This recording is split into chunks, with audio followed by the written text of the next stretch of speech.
செவ்வாய்க்கிழமை வெள்ளிக்கிழமை ஆச்சுன்னா வீட்டுக்குள்ள போனால் பெரிய போக மூட்டமாக இருக்கும். போகும்போது என் பையன்ட்ட கேட்பேன், யார் அதை சீட்டு குடிச்சதுமே.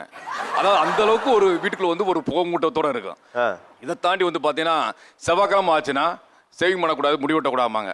நமக்கு கிடைக்கிற டைம் எந்த டைமோ வந்து நம்ம முடி வெட்டி இருக்க போகிறோம். இதெல்லாம் பண்ணக்கூடாது, இதெல்லாம் வந்து சாமிக்கு வந்தது இல்லைம்பாங்க. அதே நேரத்தில் வெள்ளிக்கிழமை ஆச்சுன்னா நேரத்தில் வந்து பார்த்தீங்கன்னா கருப்புசாமி பாட்டு போட்டிருக்கோம். போட்டோன்னே எதிர்த்து பாட்டு டான்ஸ் ஆட ஆரம்பிச்சிட்டா.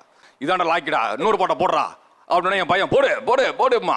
ஒரு பாட்டு 2 பாட்டு 3 பாட்டுன்னு சொல்லி நேற்று 3 பாட்டு போட விட்டு டான்ஸ் கச்சேரி மாதிரி இது நான் பார்க்குறது டான்ஸ் கச்சேரி மாதிரி பார்க்க. சாமி வருது, அவங்க டான்ஸ் கச்சேரின்னு நினச்சிட்டாங்க சார்.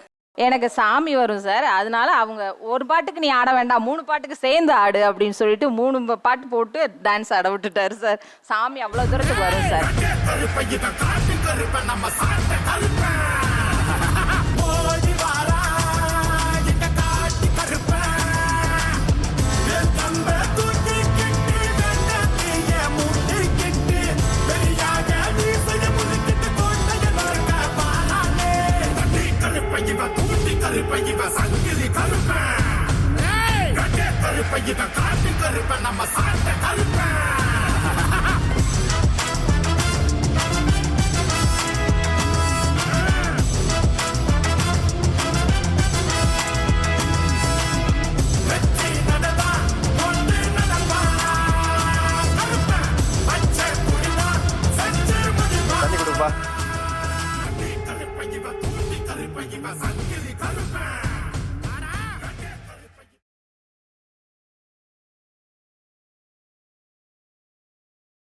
நான் கூட நீங்க விளையாட்டுக்கு தான் சொல்றீங்கன்னு நினைச்சேன். பாட்டு போட்டவனே இல்லை சார், கருப்புசாமி பாட்டுனா பயங்கரமாக இருக்கும்.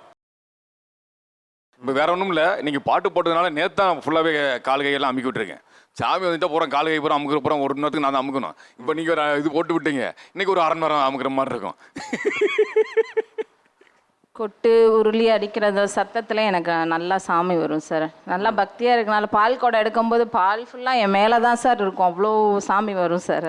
சாமி வர்றதோட அப்படியே கண்ணீரும் சேர்ந்து வரும் சார். இப்போ நீங்கள் போட்டோன்னே எனக்கு ஃபஸ்ட்டு கண்ணீர் தான் வந்தது, அதுக்கப்புறம் தான் சாமியே வரும். அவ்வளோ அப்படியே உடம்பெல்லாம் புல்லரிச்சிட்டு ஒரு மாதிரி அவ்வளோ பக்தியாக இருப்போம் சார். நாங்கள் எங்கள் அம்மாவுக்கு வரும், எனக்கு வரும், எங்கள் மாமியாருக்கும் வரும்.